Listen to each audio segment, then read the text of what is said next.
Oh, oh, oh, oh,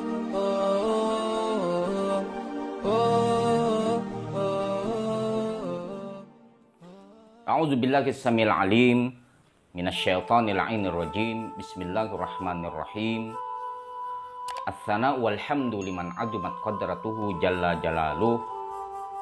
As-salatu wassalamu ala asyrafil anbiya'i wal mursalin, habibina wa habibi ilahil alamin, Abi Qasimil Mustafa Muhammad wa alihil athhar wa ashabihil akhyar wa man tabi'a hudahum bi ihsanin ila qiyami yaumil mahsyar. Uhayyikum tahiyatal Islam ayyuhal ikhwah, tahiyatan mubarakah min indillahil azizil hakim. Salamullah alaikum jami'an warahmatullahi wabarakatuh. Para pemirsa Hikmah TV yang dirahmati oleh Allah Subhanahu wa taala, berjumpa kembali kita pada Hikmah Ramadan. Kita sudah memasuki hari ke-28 bulan suci Ramadan. Sebentar lagi bulan suci yang agung ini, yang di dalamnya berbagai keberkahan, keagungan, kemuliaan akan segera meninggalkan kita.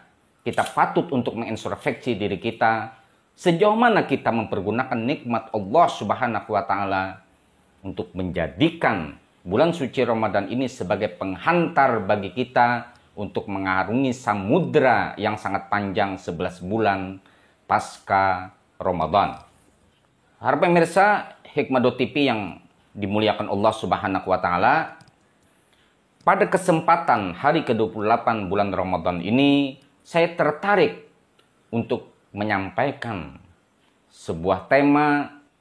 Ibnu Mulzam baru telah lahir di abad kini.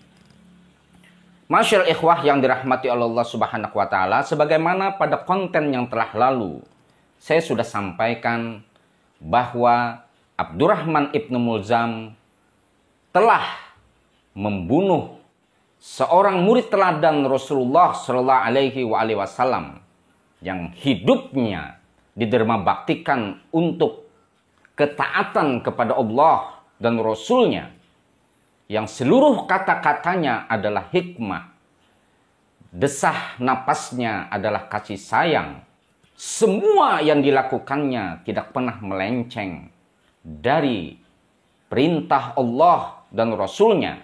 Bahkan hidupnya semuanya didermabaktikan untuk mengabdi kepada Allah dan Rasulnya. Tetapi akhir hidupnya, sampai dengan akhir hidupnya, beliau ditebas batang lehernya oleh seorang Khawarij, Ibnu Mulzam. Di tengah beliau melaksanakan sholat, amalan yang terbaik itu adalah sholat, tempat yang terbaik itu adalah masjid, tempat yang terbaik di masjid itu adalah mihrab, dan posisi yang terbaik ketika sholat adalah sujud. Ketika itulah beliau ditebas batang lehernya dengan pedang yang dibubuhi racun oleh seorang Khawarij yang bernama Ibnu Mulzam.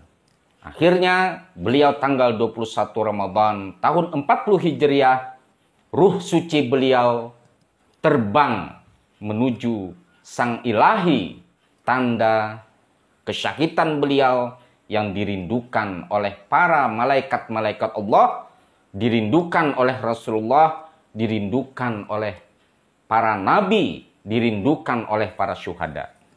Masyaallah ikhwah yang dirahmati Allah Subhanahu wa taala. Apakah pembunuh Imam Ali bin Abi Thalib ini bukan seorang muslim, bukan seorang yang beriman kepada Allah Subhanahu wa taala? Ternyata pembunuh Imam Ali bin Abi Thalib adalah seorang muslim. Bahkan dia pernah menjadi pembantu Imam Ali, pengikut Imam Ali bin Abi Thalib. Apakah seorang pembunuh Imam Ali ini bukan ahli ibadah? Ternyata dia ahli ibadah. Bahkan Rasulullah SAW mengatakan, sholat-sholat kamu itu tidak seperti sholat mereka. Jika kita melihat penampilan-penampilan agama mereka, sistem keberagamaan mereka, maka ibadah kita ini kalah sampai jidatnya hitam bersujud kepada Allah. Mereka tak ketinggalan sholat malam. Bahkan mereka itu hafal Al-Quran. Tetapi kata Rasulullah, Al-Quran hanya di tenggorokan. Tidak menjadi kulit, tidak menjadi darah, tidak teraplikasikan dalam kehidupan kesehariannya. Inilah Ibnu Mulzam. Inilah Abdurrahman Ibnu Mulzam, sang Khawarid yang sudah mati tahun 40 Hijriah. Tetapi ideologinya itu tidak pernah mati sampai sekarang ini. Ciri-cirinya adalah mereka-mereka ini beragama selalu mengusik keberagaman orang lain. Jika orang lain beragama tidak sesuai dengan pemikirannya, orang-orang ini atau pengikut Ibnu Mulzam ini sering menuduh dan menyematkan kata kafir terhadap orang-orang yang tidak sama pemikirannya, pemikiran keberagamaannya dengannya. Mereka hafal Al-Quran, tetapi kerap kali Al-Quran dijadikan sebuah alat justifikasi untuk mengkafirkan sesama muslim, untuk mengkafirkan ahlul kiblah. Padahal orang yang dikafirkan itu juga sholat. Padahal orang yang dikafirkan oleh dia itu juga menyembah Allah, mengakui Nabi Muhammad SAW. Pengikut Ibnu Mulzam ini tidak sedikit melakukan kebengisan terhadap sesama muslim. Bahkan mengkafirkan mereka, menganggap mereka musyrik, menganggap amalan-amalan mereka yang tidak sesuai dengan apa yang dianut oleh Ibnu Mulzam ini sebagai sesuatu yang bid'ah. Mereka bertakbir, tetapi takbir mereka menggelisahkan orang yang di sekitarnya. Takbir mereka justru memberangus, bahkan tak jarang mereka menumpahkan darah orang yang mengatakan la ilaha illallah Muhammadur Rasulullah. Mereka berzikir, bahkan zikir mereka kalau dibandingkan dengan kita tidak ada apa-apanya. Malam mereka lalui dengan beribadah sepanjang malam. Sholat tahajud mereka tidak pernah ketinggalan. Al-Quran mereka khotam, bahkan hafal setiap ayat-ayat Al-Quran. 114 surah dari Al-Quran itu dan 30 juz dari Al-Quran mereka hafal. Tetapi kerap kali dengan ayat-ayat Al-Quran tersebut mereka tak jarang untuk menuding saudaranya sesama Islam sebagai orang yang kafir. Inilah ideologi Ibnu Mulzam. Mereka berzikir, tetapi di pikiran mereka adalah zakar.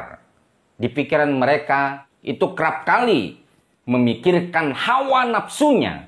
Bahkan Rasulullah pernah mengatakan, nanti akan datang satu zaman, Rasulullah sudah mengatakan pembunuh Imam Ali itu adalah Ibnu Mulzam. Sudah diprediksi oleh Rasulullah Shallallahu Alaihi Wasallam ketika Rasulullah mendekap saudaranya Imam Ali bin Abi Thalib, bahwa sepeninggalku nanti engkau akan dibunuh oleh orang ini. Dia hafal Al-Quran, dia ahli ibadah, dia ahli zikir. Bahkan Rasulullah mengatakan sholat kamu dibanding dengan sholat mereka kamu kalah. Sholat malam mereka itu luar biasa. Hafalan Al-Quran mereka luar biasa. Tetapi Quran hanya di tenggorokan. Rasulullah mengatakan kam min qari'il Quran wal Qur'anu yal'anu. Berapa banyak orang membaca Al-Quran, tetapi Al-Quran melaknatnya. Sungguh biadab Ibnu Mulzam ini. Mengapa saya katakan demikian? Karena dia selalu berslogan la hukma illallah. Tidak ada yang berhak untuk menetapkan hukum kecuali Allah. Tetapi dia mengatakan mengkafirkan Sayyidina Ali bin Abi Thalib. Mengatakan murtad Sayyidina Ali bin Abi Thalib, sosok hamba Allah, sosok manusia agung setelah Rasulullah SAW yang dikatakan oleh Rasul SAW, Aliyun ma'al Qur'an wal Qur'anu ma'a Ali la yaftarika bainakuma hatta yaridha alayya fil haud. Ali bersama Al-Quran. Dan Al-Quran bersama Ali tak terpisahkan antara keduanya sampai bertemu dengan aku di Al-Haud. Orang yang dikatakan oleh Rasulullah SAW sebagai Quranun Natik, penafsir Al-Quran setelah Rasulullah SAW yang tidak bergeser tafsirnya dari ajaran Ar-Rasul SAW dimurtadkan oleh Ibnu Mulzam. Maka di abad modern ini Ibnu Mulzam baru bertumbuhan bagaikan cendawan di musim hujan. Ibnu Mulzam itu menjelma menjadi Wahabi. Bagaimana Wahabi ketika bisa merebut Haramain, Alus Saud, Saudi bisa merebut Haramain, Mekah dan Madinah. Yang dulunya makam-makam orang-orang mulia seperti Sayyidina Hasan, Sayyidina Ibrahim, Imam Ja'far As-Shadiq yang kuburannya dibaki, Imam Muhammad Al-Bagir yang semuanya kuburan dibaki, kemudian Sayyidah Khadijatul Kubra yang kuburannya di Ma'la, Sayyidina Abu Thalib yang kuburnya di Ma'la, yang dulunya itu pakai kubah, diberi kubah. Tetapi ketika Wahabi, Neo-Khawarisme ini datang, semua kubah-kubah kuburan wali-wali Allah Subhanahu wa taala dihancurkan dengan alasan bid'ah dan musyrik. Ini adalah ideologi Ibnu Mulzam yang sangat terjadi di tengah-tengah kita. Oleh karenanya mudah sekali untuk mengenali mereka. Mereka berargumentasi dengan Al-Quran secara harfiah. Mereka menjadikan Al-Quran sebagai murid, bukan sebagai guru. Mereka menjadikan Al-Quran sebagai alat justifikasi untuk mengkafirkan, memurtadkan, memusyrikkan, membid'ahkan ahlul kiblah. Orang yang sholat, orang yang yashhad, juga bersaksi bahwa tidak ada Tuhan selain Allah dan Muhammad adalah Rasulullah. Semoga kita tidak terjebak melihat orang yang beragama dengan simbol-simbol yang sedikit-sedikit mengkafirkan orang. Tetapi kita harus mempergunakan akal sehat untuk mengumpulkan data-data valid dalam beragama agar kita tidak gegabah untuk menyesatkan orang yang berlainan pemikiran keagamaan dengan kita, padahal dia juga muslim. Sampai berjumpa pada hikmah Ramadan yang akan datang. Semoga Allah Subhanahu wa taala mengkaruniai kita keyakinan, dan di bulan Ramadan ini kita akan diberikan satu anugerah menjadi seorang yang berpuasa yang diterima Allah Subhanahu wa taala. Al-afu minkum. Assalamualaikum warahmatullahi wabarakatuh.